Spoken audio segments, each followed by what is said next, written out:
Hey Mud Peddlers, so quick note before we get started with the episode. If you missed the early bird registration for Ceramicon, not to worry. Official registration opens on February 20th, and you can get $20 off by using the affiliate links listed in the show notes. So mark your calendars and head to ceramicon.co or ceramicon.co to get a peek at the library of videos you'll get access to when you register. Okay, on with the show.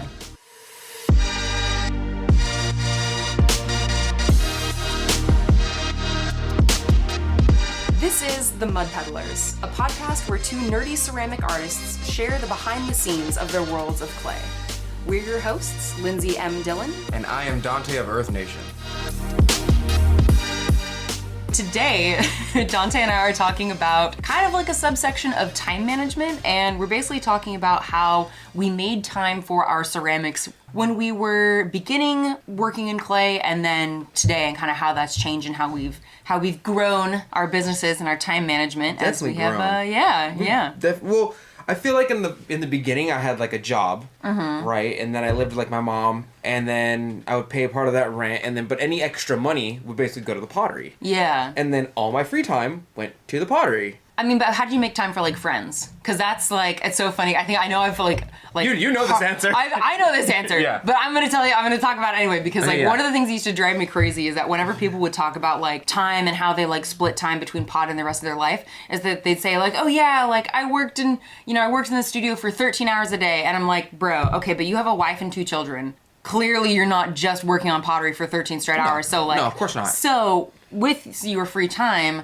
how did you also like balance time between, because like I guess when you were getting started, like what was your schedule like week to week? It was like school, work, pottery is what it was. And then Like, no, I mean like specifically like Monday, Tuesday. Like, specifically. Yeah. Okay, so Monday basically I went to work, and then I worked a night shift at Dollar Tree. I was a store stalker. Okay. They were like, that's a strong fatty. Make him pick up the boxes and put the stuff on the shelf. And also I needed sleep less than I do now. Right. So I just stayed up for like 2-3 days in a row. Oh my God. Doing pottery and sketching, and then like working at Dollar Tree, and then I would stock the store, and then I'd stay up for a couple more hours. Because I worked a Monday night shift from about 11 or 10 p.m.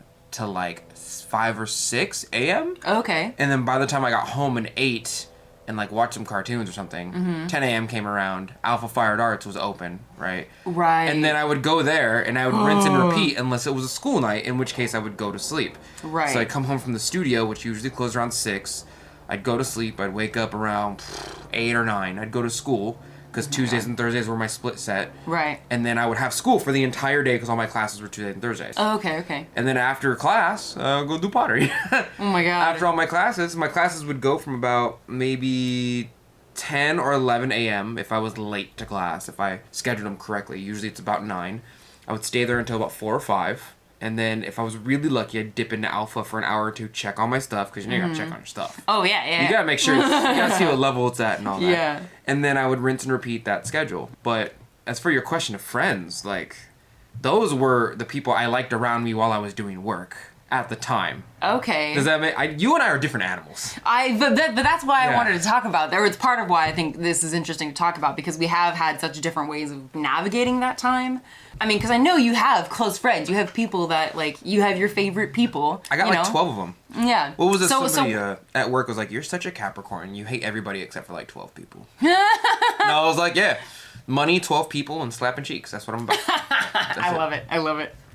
I appreciate that money is on that list now, because it used to not be as much. And I'm like, yeah, Donte, like, that makes me happy. I actually like money. I just don't enjoy the things I have to do to get it. I wish I could just do physical labor, get money, and then do those other things. But instead I have to, you could have an OnlyFans. That's doing physical labor. Nobody wants to see me.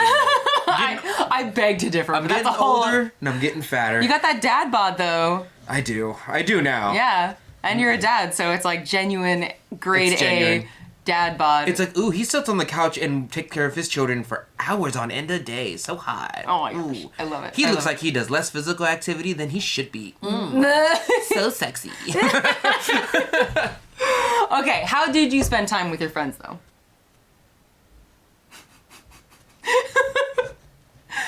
Like... They would message me and be like, come out. Okay. Like, come through. And I would be like, nah. Just in general, the way that I seem to operate is I have work to do. Whoever's around me while I'm doing that work, I will communicate with. And out of those X amount of people, I usually like or attach to about one of them. It's very rare, but it does happen that I find someone that I am just, not in a sexual way, but just attracted to. Right, in a general sense. Like, I like your energy, I like your vibe, I enjoy the way you move, I like your work ethic, I like your morality. I want you to be in my circle of friends. And then if we connect well enough, I want to be close friends. And then after like 2 or 3 years of that, I'm just in your life forever. But I'm not gonna, I feel bad saying this, I'm not gonna go out of my way, usually, unless it's business, to communicate with you. Like, my best friend's name's Howie, right? Right. I communicate with him like once a week. And like, I see you more than him, or I talk to you more than I talk to him, right? It's just like, unless we're doing business together, or unless he's like, hey, come hang out with me, I'm probably not going to see him, realistically. Okay, so I don't make time for my friends make time for me, and then I agree to it. Okay, so they basically drag you out of the house, out of the studio. Out of the cave, definitely. Yeah, but you work a whole different way, right? Like, you get antsy when you don't see your homies. Yeah, I gotta see my homies. Okay, so in general, when I had graduated from UC Santa Cruz and I was back in Sacramento, like trying to build a business, I got a part-time job that was anywhere between like, I don't know, 24 and like 32 hours a week. Yeah. It was usually an afternoon shift, so I don't know, I think I'd usually work like, I don't know, 5 days out of the week. Saturday shifts were usually longer. This is when I was working at the specialty olive oil shop. Right, I remember that. Yeah. I worked there, like, Saturdays were basically all work days, but for the most part, most of my, like, weekday shifts were about, I don't know, like 6 hours or something like that. So most of my work time for ceramics was when I was taking classes at Sac City College. Okay. So those would usually be morning classes a couple days a week, and then if I'm remembering correctly, I would also come in on like the non-class days to like get work done. So I think it was usually something that I ended up doing in the mornings, and then when I started like later, when I started converting this garage into an actual studio space, then I was able to start doing more work like in the evenings. Yes. When I started working for Chocolate Fish, because those are basically the two main companies that I worked for, was a Chef's Olive Mix and then Chocolate Fish Coffee Roasters. The company was called Chef's Olive Mix? Yes. The company was called Chef's Olive Mix, and it was like a specialty olive oil and balsamic vinegar store. No shade, but that just sounds like a thing. What do you mean? That just sounds like an item. Oh, yeah. Yeah. What's your company called? Chef's Olive Mix. No, not what you're selling. What's the company called? Chef's Olive Mix. Yeah. No, not the name on the, not the oil of bottle you on the can that you. What is it called? I named it Chef's Olive Mix. You named your company a whole item? It is a little confusing because some people are like, "Where are the olives?" And I'm like, "Haha, yeah, no, we serve olive Where's oil." the Chef's Olive Mix? Yeah. You're standing in it. Who's on first? Oh my lord. Sorry. So when I worked at Chocolate Fish, so sorry. Some of this, also this timeline is reviewed in one of our earliest episodes, just for our listeners' sakes. Some of what we're talking about is covered in our earliest episodes. So if you want like a more detailed step-by-step timeline of how we got from like A to B, you'll go into that. But this is more like the time management sort of part of that. Yeah, go back. Yeah, go back. Give it a 5-star review. Yeah. Spotify lets you do that now. Yeah, it does. Yeah. Yay. Why are you doing that right now? Yeah. Pause the episode. Why do you hate me so much? Oh, Donte. Because the dad bod, isn't it? Oh my god. Not hot enough for you, and we're gonna divorce me? No. You're gonna leave me for a hotter, younger pool boy? No one's ever gonna divorce you. See if he'll put up with your weird habits of not doing your own dishes. Oh my gosh. How about that? Okay. All right, Donte. Sorry. You're good. You're good. I'm a good. So, there was about a year. So after my sister passed away, there was about a year where I was very lucky enough to not have to work, because I actually got let go from my job at the olive place. Like, I was gonna keep working there, but then like they were going through some business difficulties. Anyway, I got laid off, and my family was like, "Lindsey, you just went through like one of the worst things you can possibly go through in life. Yeah. How about like just take a bit of a break, like, you know." 100%. Yeah, so I didn't work, or I worked rather only on ceramics for about like 9 months or something like that. And then I started working at Chocolate Fish Coffee Roasters, again, anywhere between like 24 and 32 hours for the most part. And then over the 2.5 years or so, let's see, 2017, 18, about almost 3 years that I worked there, I slowly reduced my hours so that instead of working, 5 days a week, I'd do 4 days, and then 3 days, and then 2 days, and then by the time I quit, I was literally working there 1 day a week. Yeah. But going back to your original question about seeing my homies, that was one of the biggest things I had trouble with my time management, is when I started having a bit more flexibility with my schedule where I wasn't actually working for somebody else and I was working on my own time. If someone was like, hey Lindsey, let's get together for lunch, I have this day off, or let's do this. I had a really hard time saying no to that. Really? Yeah, because I was like, well, I want to be accommodating to this person's time, and it was hard because I used to think, oh, okay, well, I'll just shift my hours around. So, if we have lunch from 12 to 3, instead of working till 6, I'll work till 9. I'll make up these hours. Or, you get burn out that way. Yes, that's exactly what happened. Is and oftentimes I would not actually make up those extra hours. No. So I would say, oh, I'll work an extra 3 hours, but sometimes I just straight up wouldn't. Yes. Then that kind of created a cycle of me feeling badly about myself because I was like, oh, I'm undisciplined. I can't manage my own time. Like that guy from the Da Vinci Code who whips himself. Yeah. I'm a bad worshiper. I'm a bad person. Yeah, for sure. Oh my God. Yeah, so I had a really hard time with that. And to be honest, I still do. I'm a lot better than I used to. And it's very rare that I will... You're better at saying no, if I can say that. Yes, thank you. You're far better at that. I hella appreciate that. Yeah. I'm curious how you've observed that. What do you Because you told me no. Oh, really? I have? What have I told you no? Because usually when we first kind of got together, it was like, hey, Lindsey, you want to go do this thing? And then you'd be like, yes, immediately. Oh, yeah. And then over the years, you start to be like, well, I have to do some other stuff. You start respecting your time more, if I were to use that language. Yeah. Now it's not only do you reciprocate those actions, because you'll ask, Donte, does this work for you? I know, I'll say, do you want to go do this? And you'll be like, no, I can't. I have to trim cups. Yeah. You set a hard line. You know what I mean? Yeah. And you give an explanation, too, which is great, because I don't do that. You're just like, nah. I do. I do it with you, but if somebody or my friends, we have in Sacramento Coin Op, which is a video game arcade alcohol thing. Yeah. They'll be like, want to go to Coin Op? It's right up your alley. Let's go. Which usually I just hoard one game the whole time, hours, with a handful of tokens. Yeah. But I would usually be like, nah.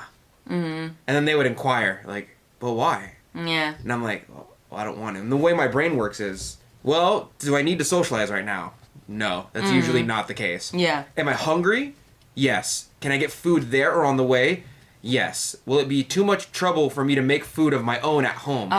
Yes. Do I have money? Yes. Okay. So I'm going out to hang out with friends and eat and spend a bit of money on eating. I will buy groceries at a later time to fix this problem later. But the priority is not socializing with friends and I happen to eat. Yeah. It's do I need to do it? Is it a benefit to my time schedule? And are my friends there as an added bonus? Yeah. But they're never the primary. Oh. They're never primary. Yeah. I think you're opposite. I think my friends are there and I might eat. Yeah. I think there's only a few exceptions where it's sometimes with you getting dim sum is obviously we're already gonna go get do the podcast recording. Yes. But sometimes it's I really want dim sum. Well, I'll wait until Donte and I get together to do our thing. But I generally tend to the food or the drinks or whatever are more an accessory to what's happening with my friends. Yes. But one of the things that I think helped a bit with that time management for me was that for a long time, again, especially when I was working at Chocolate Fish, is on Sundays, before the pandemic, Sundays basically became my primary socialization days. So D&D and whatnot? Not necessarily D&D, because I'm trying to think at that time if I was playing, I guess I was playing D&D, but that was Saturday. So if I think on average, I probably have 3 social interactions of some kind during the week. 3 of them? Yeah, probably. Well, less so on now. Purpose? On purpose, yeah. You went out of your house to do that? Yes. So, okay, less so now, but I would say when things were most active, again, before the pandemic, when my life was the most active, Sundays became the main socialization day. So after my shift at Chocolate Fish, me and my friends who, some of my closest friends ended up being people who worked there. So we would all go out and, go get dinner or go grab drinks or go see a movie or something. That kind of became one of my main social anchors for the week. So the rest of the week, I was able to work around like knowing, okay, I may want to do something, but I know that Sunday is going to be like the main socialization day. And maybe I'll play D&D, like, yeah, I'll have D&D on Saturday and maybe D&D on Wednesday. So it's like that socialization includes things like D&D where I'm not actually leaving the house. So you plan your socialization, like, to a certain extent. Oh, yeah. I don't. It just happens to me. If it happens, Yeah. it happens. And if it doesn't, it doesn't. I have to plan my socialization to some degree. Like, okay, I'm trying to be better about reaching out to people, but like, and I think I have gotten better over the years because it used to be that I would just for like months at a time, I would be so... Burnt out. Not burnt out. I would be focused in the studio and I would have my nose to the grindstone so much that I wouldn't like look up necessarily. Like, cause again, I'm thinking like for the friends that I saw on Sundays, that was only part of my friend group. So it was more like if I didn't have a thing structured and planned, it was harder for me to see the people that I didn't see already because of that setup structure, like D&D or like the Sundays thing. But when the pandemic came along and it was more like I wasn't seeing people in person, then it became really like it took a long time to figure out time balancing, like communicating people versus not, you know, for many different reasons. Like the way that I used to socialize just was really different. Yeah. This is fascinating to me. This is because I don't work like this at all. Oh my God. Yeah, see, I feel like I need to because I have a meter that fills, and once it's filled, I'm good. But you're like, I didn't get to see this person. Yeah. And I have to go see them. And I'm like, no, I already saw other people. Yeah. I don't get to see them this week. I feel like I have, okay, so like one of the things I actually started doing, again, for like habit management, is so I have this app. I used to use it all the time, and then the bullet journal kind of replaced it, but now I'm realizing that like for habit tracking, I don't necessarily like using the bullet journal for this. Is it Finch? It's not Finch. Okay, It's similar. Okay. So it's called Habitica, and it's like a habit tracking app. Just making words up again. It's super cute. It's you have like your little 8-bit character, and they can be a mage or a warrior or like a cleric, and anyway, you get like points. It's basically like gamifying your life with. Like, I've seen this. Yeah. I used to have one of those. And nice. I started making points up. I started being like, wow, my pottery is at like level 99. And my gym is at level 5. That's fun. Actually, I like that. Yeah.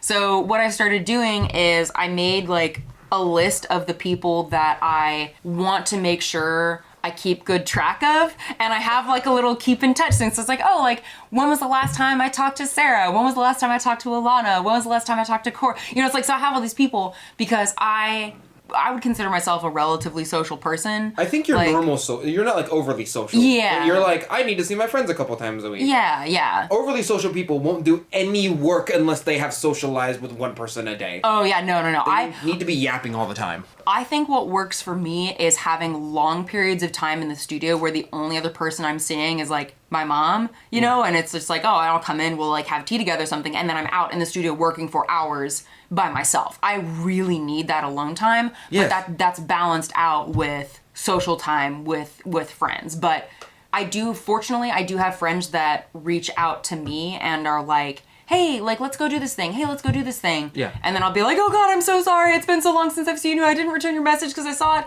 had planned to respond to it, and then I didn't. And then the longer it waited on my phone, the more guilty I felt about not responding. So the longer, and it just became a graveyard of unanswered messages. And that's basically like... Yeah, I notice whenever you get a little too tired, you stop answering messages. Yes. Which is fine, but like, I know that about you. So when you don't respond within the day, I'm like, she's probably tired. Yeah. No, but I'm glad, but you know me well enough to be like, Lindsey, you know, you send me another text to be like, hey. To be like, we gotta get shit done. Yeah. We got stuff to do. Yeah, and I appreciate that. The general way you know, like my 12 people, those 12, so I have like socialization rules. Okay. And those 12 people are not in the bounds of those rules. They can break all the rules. Oh, okay. So tell me about your socialization rules and like how they relate to your like work schedule. I don't like none of you. Rule number 1. Okay. Rule number 2, the work come before you. Okay. You not in the 12, I'm working. The 12, that sounds like a magical council. You're not in the 12, I'm working. But like anybody in the 12 gets whatever they want pretty much. Like, and is it just that they kind of know that you like to work? So conceivably, if those 12 people reached out to you on a random work day, though, for the most part you would say right? No. Oh. The 12 people are not like none of the rules apply to them. So do they just generally not, and then like that works for you? I'll let a plate of work die if Sammy wants to come into town. If Sammy was like, I'm coming into town, I want to go to lunch right now. Yeah. I would be like, okay, let me clean up. Yeah. It's my work day. It's my pottery work day. But, like, Yeah. let me clean up. Like, because I'm thinking... They have a lot of power. Yeah. For me. They can make me do essentially anything. And I'll do it. I mean, I believe that. But I guess, like, they must have a sense of what works well for your schedule. Otherwise, you would never get any work done. Because if there's 12 of those people, if each one of those people asked you something each day of the week, you would never get work done. Yeah, I mean, there's a certain level of honesty where, like, if Howie said, you know, like, right after Sammy came into town, if Howie was like, I want to go have lunch, I'd be like, oh, okay. And then I'd go out to lunch, and the third person contacts me in one day or 1 week, I'd be like, I kind of skipped too much work already, I'll catch you next time. Okay, yeah. Because at least the way I am is my meter gets filled by the amount of socialization, not who I'm socializing with. So, like, I come see you about once a week or once every 2 weeks for the podcast. Yeah. We hang out, we go eat. We spill, like, for 3 or 4 hours we talk, right? Yeah. That's my socialization for the week. Yeah. I'm done. If no one contacts me, I'm good. Yeah. Right? And the rules for you are outside those. So if you said, like, hey, I want to see you again tomorrow, I would just come see you again tomorrow and the next day and the next day and the next day. Right. But, like, after the first or second time, my meter's full. Yeah. I don't have to do it anymore. Yeah. I mean, I would say my meter fills up too, which is part of the reason why I want to structure my social life a little bit more conscientiously, because oftentimes what will happen is the people who reach out to me are the people I end up seeing most often, and then my bar kind of gets filled, and then the people that I don't reach out to me as often, or I don't reach out to, I don't see as often. So my goal is to and again, there's you know, there's no way to, like, do this perfectly right. And I mean, people are not numbers. There's gonna be holes. People are people. Yeah, it's like there's people are numbers. Yeah. Except for the 12. Except for the 12. Right. But there's always going to be an ebb and flow to friendships, right? Like, you know, sometimes you see people more or less or whatever. But my goal is to have chunks of time dedicated towards not working. That where I have, like, I space out seeing the various people that I see. Because in general, the kind of work schedule that I want to have on, like, a Monday through Friday, I know that, like, what time I come into the studio varies a lot because I'm a night owl and my schedule is continually trying to go on vampire time, and I always have to, like, scooch that back. Yeah. So to be honest, I know that I will be in the studio by, like, noon most of the time. Right. And then I will work, or I basically say, okay, any socialization has to happen after 6 on weekdays. So After 6. Now, conceivably, like, I have situations where it's like I have a friend who, like, was gonna come over to the studio, and she lives super kind of far away, but she works in the area. So it was like, well, she gets off of work at 4. So instead of her having to wait for 2 hours, drive all the way back home and then drive all the way back, or wait for 2 hours doing nothing, it's like, okay, for her, because it's an every now and then kind of thing, I will break that schedule. So I agree, there's, like, a few people who, depending on their schedule and their situation, I will break my rule, because otherwise I will never get to see this person. Yes. But so my general rule is, like, any socialization on a weekday has to happen after 6, with some more, like, you know, a few people who can kind of break the rules. And then I've really made an effort over the years to have Saturday, Sunday as not work days. And of course that changes during, like, you know, the holidays or during, like, con prep or something like that. Yeah, but for the most part, like, that is how I try and balance my socialization and my, like, also my me time too, you know. My me time belongs to Destiny. Yeah? All of it. Tell me. Destiny and the baby, and that's it. I mean, I guess baby time is baby time, but, like, yeah. How has your work time changed since having Astrid, your adorable baby? Well, you know, at first it's like, I'm pretty built for staying up and watching things. Like, I can stay up for long periods of time. It gets less as I get older, but at first I would be like, yeah, babe, go to sleep. Pump when you need to pump. Wake up every, you know, when she was first born, wake up before I was pumped. Yeah. And I'm like, I'll watch the baby. She'll sleep next to me. I'll feed her. Every 2 hours, you have to, like, feed her this stuff. When they're first born for the first month, they have to get this, like, I forget what it's called, something sma that comes out of the breast. And you feed it to them, and their stomachs are, like, the size of peas. Whoa. So you feed them, like, a small, like, really small, like a drop of this milk, essentially. And then after that, they start drinking real milk. It's 2 ounces, 3 ounces, 4 ounces, and now she chugs an 8-ounce bottle, right? Oh, okay, and that's of breast milk. That's of formula or breast milk, essentially. Oh, okay. But either or. She's got to eat something. Whether even... She's eating solid foods right now, too, but it's, like, mushed up stuff, right? A couple months, she'll get to, like, solids. Solids. Yeah. But I would stay up. I would come home. I'd make myself food. I'd kiss my wife, kiss the baby, and then be like, come on, baby, time to go with dad. And we'd go to the living room, and I'd make her her bed next to me on the couch, and I'd put like a little bar there so she can't roll off. And I'd put her in her swaddle, and she would be next to me sleeping, and I'd get on with the boys, and then I'd play her music, and then I'd look over like every 5 minutes, be like, she okay? She breathing? Because I don't know if that's like a guy thing, but we're like, can I see their chest moving up and down? All right, we're good. Yeah. I think that's just a parent thing, honestly, but I report lots of guys who are like, yep, they're breathing and their skin is still pink, so we're good. Yeah. They look more flush than they do blue, so we're fine. Yeah. And that's kind of how I would do it when she was born. After the 4-month period, it was a lot of getting into a schedule where I would essentially have a conversation with my significant other and be like, look, you like me working, don't you? It brings money. She's like, yeah. You like me having hobbies? She's like, yeah. I'm like, I'm in the garage making us money. You like that? She's like, yeah. I'm like, I'm not out in clubs.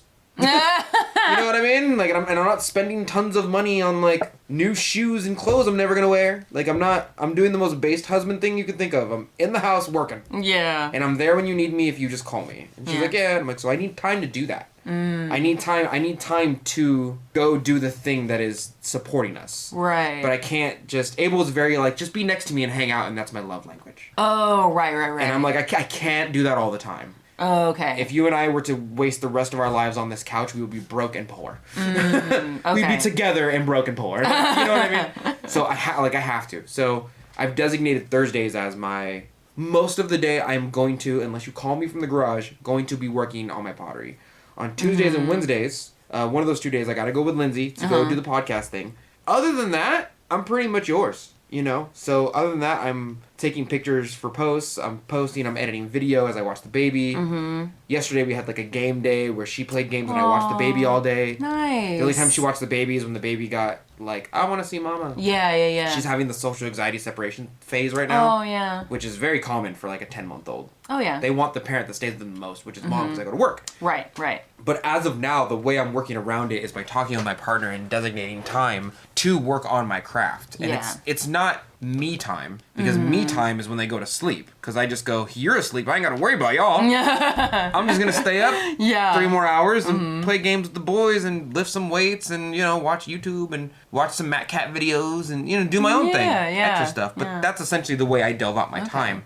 And part of that, like with Thursday, that also involved talking with your boss of the job where you work for somebody else. Yes. And basically saying the 9 to 5. Yeah. Well, listen. It's not a 9 to 5, but it's like a 1 to 9. Yeah. Instead of a 9 to 5. Because then I come home. If the baby's not asleep, I put the baby to sleep. I feed her. I love her, you know, and then she goes to sleep. Yeah. I swear to God, she waits until I get home. No, hold on. You on, but I didn't finish to shit her pants. Listen. I swear to you, she waits till I get home. She's like, Dad.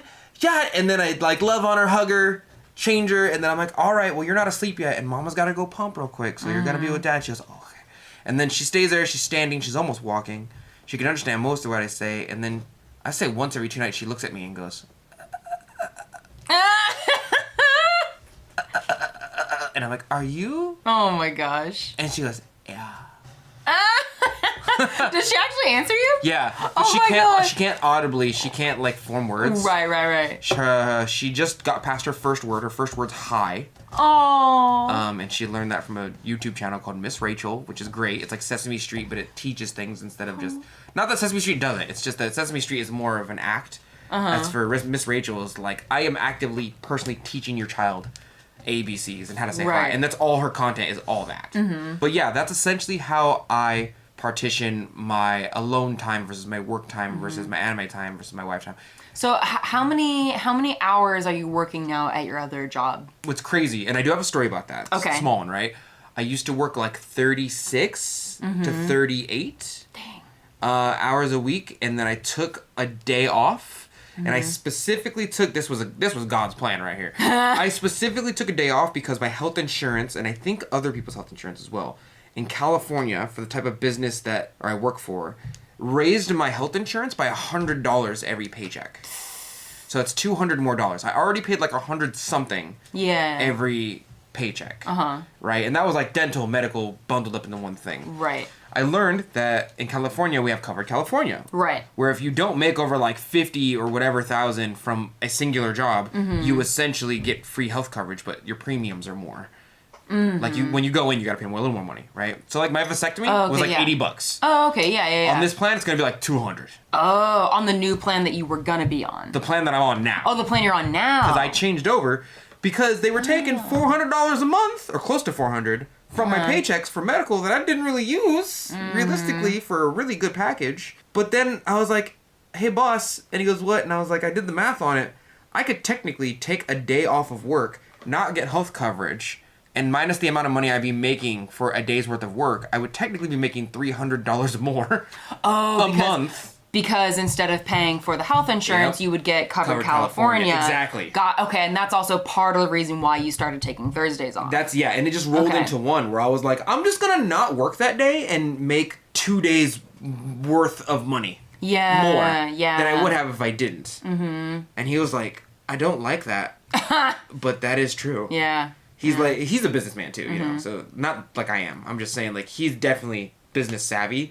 So when he thought about it, he was like, you know what? Yeah. You could easily go and invest your time in your family and your other profession instead of being here and technically, without any effort, make more money. Yeah. And that's when IMCO contacted me and was like, you should teach here. Yeah. And that's, I was like, cool, that's 4 hours a day on a Thursday versus 8 hours. Mm-hmm. And I'll start teaching at IMCO pretty soon in Sacramento, California. That's so freaking awesome, dude. It just rolled into one where I was like, yeah. And my wife's happy because it's down the street from my house, realistically. Yeah, it's not far. It's like 5 miles. And I was like, yeah, I'll just be home earlier. Same schedule. Mm-hmm. Yeah. So you work, how many hours do you work now? Like 30. At the other place? Because I was like 38 or so. That's still insane to me, dude. That on top of everything else you're already doing, you still work. Like, for some people, 30 hours is like the one job they do, and that's crazy to me.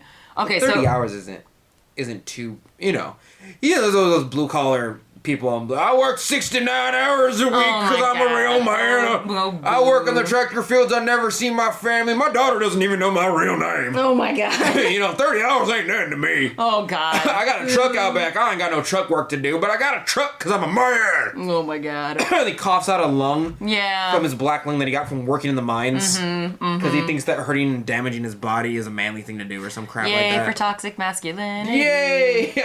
And it doesn't just come in a southern accent. No, it doesn't. It comes in Midwestern packages. Oh my God. Oh my God. Oh Lord. Okay, sorry, go ahead. So I've started to lean off of work as far as my 9 to 5 because I realized that, like, yeah, I'm a work machine. Yeah, I'm built for it. Mm-hmm. But it is slowly damaging my body. Yeah. Staying up for 2 days in a row to edit videos to make 3,000 views a week to make a couple people happy is great. I love my community. I really do love you guys on my YouTube channel. But at the same time, like, I was like, man, I'm gaining weight. I talked to my doctor, and he's like, well, you're a dad now, and you're sitting for, like, 4 hours a day. If you're not sitting doing pottery, you're sitting editing video, or you're sitting watching your kid. Yeah. The only time you're on your feet is at work, and you're standing for, like, 6 hours a day, and you're not moving. You're standing in one place barking orders at people because you're, like, one of the chefs. And I was like, yeah. He goes, you used to be very, very, very active physically. You'd go to the gym, like, once every 2 days. He goes, now your lifestyle not only demands that you spend time in a seated position, it also demands that you are at home more so than not. So it does not surprise me that you're gaining a bit of weight. And I was like, this is what dad bod is, huh? He's like, this is the exact reason. Like, it's not like people just got fat out of nowhere. Yeah. Like, yeah, your metabolism slows down, but your lifestyle changed to the point where you actively have to be in a position of not rest, but a position of non-anaerobic activity for long periods of time. So he goes, so you either have to make time for that activity or incorporate it into your life. Yeah. And he goes, it's much easier to just tell your significant other for, like, hey, an hour or two every other week, we need to do something or I need to do something. Yeah. Like something. So that's essentially where I'm at right now, is where I'm trying to make time to teach the classes, starting somewhere mid-February. And that'll be, those will be the Thursday classes. Those will be Thursday classes. Yeah, okay. So they're going to be the intermediate classes. There's someone who teaches the beginner beforehand, but I do realize, and I know this is a bit off topic, I do realize that the first class or two is me trying to analyze people's skill set to see if they're ready for the intermediate class. Yeah. Because I meet a lot of people who are like, I'm an intermediate potter. And I go, cool, we're going to go through all the gambit of shapes to see what you're most proficient in. Because the intermediate steps in my mind are that you already know all the basic shapes. Yeah. In the intermediate, you start to learn to play with them and morph them into different utilities. Right? And if they're like, oh, I actually just know how to make a bowl really good. Then I have to look them in the eye and be like, well, you're not really intermediate. I'm not trying to gatekeep you, I promise, but like, we still have to go through making a teapot and a lidded jar properly. Oh my God. And weighing those out. I should take your class. I should really take your, like, low-key. You'd be fine. Low-key, I might, like... Even in my mind, I'm like a high-level intermediate potter or a low-tier advanced potter. Man. But when you actually meet like a really advanced potter, you're like, oh! Man! Yeah, no. I'm like, I got cups down. I got cups. I can make plates okay. I can do bowls all right. But yeah, I'm definitely like my shape diversity is not great. Well, it's just, the reason you go through, and I'm sorry, this is a bit off topic, but the reason you go through beginner phases is because you end up making a cylinder, and that's most of shapes are based off a cylinder, except for like plates and whatnot. And then you end up making a bowl, and that's just how you learn how to stretch a cylinder. And then you make a cup, which is really just a cylinder that's formed to be ergonomic to the hand. And then you learn how to pull and attach clay, and if you fuse those two skills together, the cylinder and the fusing and attaching clay, that's a mug. Yeah. What? And then you've already learned how to make a bowl, so I teach you how to make it upside down. Guess what? That's a lid. Whoa! And then you put the lid on top of the bowl, and that's a jar. Yeah, I mean, you gotta have a lip and stuff. Yeah. But still. There's a bit more, but it's just the foundation of those shapes can be built upon. Yeah. And I feel like if someone comes into my classroom being like, I'm an intermediate potter, and I go, cool, you have the foundational shapes down, right? And they go, no. I go, okay, well, we have to go over that again. Yeah. Or and I can't slow down the rest of the class just for you. So It'll be interesting to see how you navigate that. I'm either going to have to rinse the lessons that I feel like they should have learned in the beginner phase, or I'm going to have to talk to the teacher and be like, I just really, really hope they're not one of those teachers who are like, pottery's fun, do whatever you want, man. Oh. You passed the beginning class. Yeah. And granted, like, I'm not gonna gatekeep you and be like, that's not a potter. You didn't learn the beginner steps of pottery. But I will say it will be much more difficult to teach a higher skill set if you don't learn the basic foundation of shapes from the beginner level. Like, yeah. I'm not part of teachers who just walk away and go, do whatever you want. Yeah, no. My rant's over, I promise. It's I hear you. It's very frustrating to Yeah. me. It seems like a lot of, so the thing I've noticed about you is that you, like, kind of need to socialize in a certain sense. Yes. I need to do things, and socialization happens along the way. I'm the kind of person who will find a friend at work and just be like, you're my homie at work. Yeah. But, like, I do not, under any circumstances, need to see work people outside of work. There's no reason, unless it's the one person I get along really well with. But I will, if Jackson is like, hey, come hang out with me and the homies and play Super Smash Brothers, I might consider it, give it a good 25%. Yeah. And Jackson's on 12. But even then, it's like, you're a work homie, but people at my work are social enough to where after work they will sit at the bar. Which is mind-blowing to me. That you would be like, oh, I fucking hate work. I don't want to be here. And then after you're off the clock, be like, yeah, I'm still here. Oh with the same people I was doing a job with. It's mind-blowing to me that you would stay in the very prison that you work at. And then complain about the prison while you're behind bars, only to break out of jail and go hang out at the prison. Like, I don't understand it. Yeah, I wouldn't necessarily want to hang out in the same spot necessarily, but I really liked, like, well, again, like, part of the reason a bunch of the people who I used to work with have become some of my best friends is because we ended up hanging out after work, and it just turned out like, oh, we actually have a lot of really similar, like, interests and stuff. We're, like, cool people. I'm sure we do. Yeah. I'm never gonna find that out. That's fair. I'm gonna go play Pokemon Go. Yeah. For 15 minutes to burn my daily incense, and then I'm going home to my child. Yeah. I think for me, in my own mentality, I think I'm waking up, I'm making breakfast for the wife, I'm cleaning the house, I'm taking care of baby. Wife wakes up, she pumps, I give baby to wife, I say my goodbyes. I might check pottery for 30 minutes or so, make a little TikTok. I go to work, I work some more. I get off of work, I do the baby thing, technically still work. I go to the garage, I work some more, I wake up and do it again. Every single step is either a tiny break to go to work or to go to work. It's to, I don't want to say produce, but to do something in my life that not only I enjoy, but I simultaneously would benefit me in the long run, such as it would be an investment. Yeah. So I don't understand people who are like just chilling, and it's not relaxed time. It's not designated. Like, it's like work, and the rest of their life is chill. I chill. I mean, I think that's fine. I think it's just, that's like more of a personality type thing. Yes, 100%. I think I would consider you, if we're doing like the A personality, B like C type personality. Yeah. I would definitely say you're like A type personality because you always like having a thing to do. I don't have to feel emotions if I fill my life with work. I mean, that's also true. That's also worth talking about. But I need and also very much enjoy chill time. But I also know that I like having a purpose to my chill time, which is also kind of like a thing. Rare, like, no, I get it, it's usually like, oh, like I want to expand my knowledge of horror movies, so I'm gonna look up my, the top rated horror movies of all time and work my way through them. Or it's like, oh, there's a new like Witcher thing. I wonder how they did like with this. Like for me, having downtime is really important, and also having downtime that's not social time is really important. So in addition to filling the social bar, I need to make sure that I'm filling my alone time bar.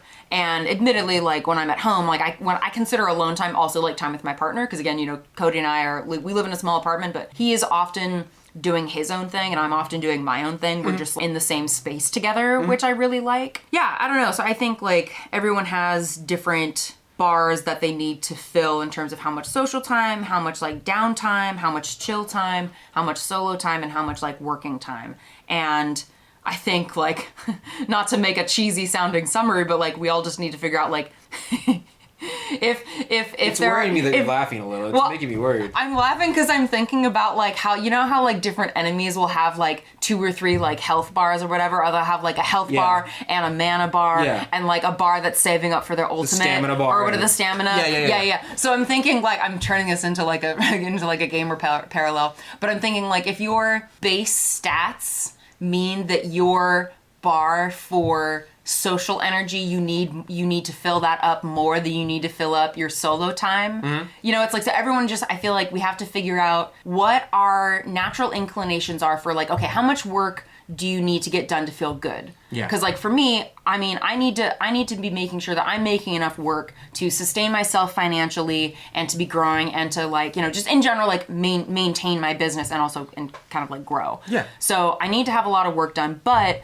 my bar for social and alone time is like also relatively high. So it's the bar that needs the amount of energy in there. Yes. I gotcha. So anyway, so I guess what I'm trying to say, everyone has different needs. Yeah. And different goals, because again, a lot of folks listening, may not be doing this professionally. So it's like, okay, if you're doing it as a hobby, like how do you balance that out with your main job and the other things that you like to do in your social time? And like, I think just the most important thing I would suggest as like something for our listeners to take away with is recognizing that the time that you want to spend working on ceramics is valuable time. Yes. And it's just as important as like your relationship with pottery or with ceramics is just as important, I would say, as your like relationships with other people. Yeah. Yeah, because it's like all part of maintaining like your mental health and your like your sense of being satisfied with the life you are leading. I would also like to say don't let anyone convince you that just because it's something you like doing that it's not work. Mm-hmm. I very much I meet a couple of these people, and it's my wife being one of them. We had this like little tiff one day where she was like, "Well, pottery's not work. You like it," and I was like, "Oh, word? That's what that is." And I remember one time I saved it up. She had mentioned like she likes working, and I was like, so work to you can do for free, right? Like you like working, you like being on the computer all day, so it's just not work for you. She goes, no, it's work, and I was like, but you like it, so But you're gonna meet these people. Usually somebody close to you is gonna be like, it's not really work because you enjoy it, as if you're an old man who's like, no, you have to hate your existence to make money. They're not binary. You can do them simultaneously. Yeah. But I want you to understand that there is a point in which you can identify chill time as pottery, but you are still physically working and thinking and moving and acclimating to the way clay changes. You are working when you're doing ceramic work. Don't let people take that definition away from you. Especially if you're like me or Lindsey, who are professional potters. Yeah. You do need alone time away from that pottery. You do need you will get burnt out after a while because it is work. Yeah. That is my vote for having chill time as well. Because for me, because everything has to be a fantasy metaphor for me, I think about it in terms of rounding out my like skill points. Because it's like my chill time includes watching a show or reading a book or doing, like, most of the time, that stuff will in some way end up kind of fueling the work that I do in the studio. I don't do it. Yeah, I don't do it purposefully. Yeah, it's just that like I think if you do the things that you enjoy doing, they will find ways to impact other areas of your life, and they'll find ways to fuel your creative life. Did you just say you're a product of your environment? That's crazy. What? But it's just that we shape our environment, I think, is part of it. We shape and our environment shapes us, and simultaneously we are shaped by our environment at the same time. It's the things that you like will leak into your work sooner or later, and the things that other people like and create you will look at and will leak into your work as well. There's no way to escape it. Your brain is not a vacuum. Everything you experience will leak into your personality and life, nature versus nurture. I know you're trying to argue again. I see your face. You shut up right now. I'm just thinking about leaking. I'm sorry. Grab a towel, get a bucket and a mop for this wet ass pottery. Turn it off. I'm done. Turn it off. And that's it for today. Thank you for listening to The Mud Peddlers with Lindsey M Dillon and Donte of Earth Nation. Want to say hi and see what Donte and I are working on in our studios? Check out the show notes for links to our websites and social media below. You can find me at lindseymdillon.com. That's LINDSEY, M as in monster, DILLON.com. And on Etsy, Instagram, and Facebook at Lindsey M Dillon. And you can find me at Earth Nation Ceramics. It's spelled exactly how you think it's spelled, but you can also find me on my Facebook fan page and Instagram at the same name at Earth Nation Ceramics. If you enjoyed hanging out with us today, or you have a question or topic you'd like us to discuss, take a second to rate and review The Mud Peddlers in Apple Podcasts. It helps our podcast reach new listeners, and we really appreciate the feedback. Thanks again, and we'll catch you next time.